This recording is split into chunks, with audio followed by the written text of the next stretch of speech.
How to back up WhatsApp on iPhone to Google Drive. In today's video, I'll show you how to back up your WhatsApp chats on iPhone to Google Drive.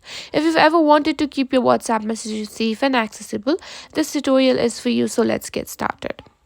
First, make sure you have two things ready: your iPhone with WhatsApp installed and an Android phone with WhatsApp and Google Drive setup. To back up your chats to Google Drive, we need to transfer your WhatsApp chats from iPhone to Android. You can use this by just using the official WhatsApp transfer feature. Open your WhatsApp, simply go to settings and scroll down and tap on chats.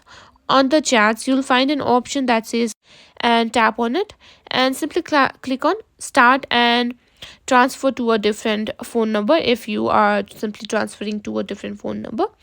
Once you've done that, your chats will be transferred. Just open WhatsApp on your Android device and make sure Google Drive is set up on your Android phone and linked to your Google account.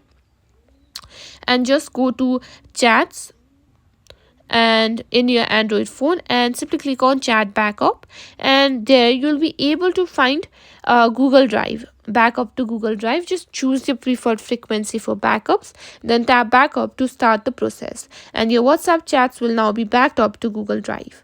And that's it. Now you know how to back up WhatsApp on your iPhone to Google Drive via an Android device.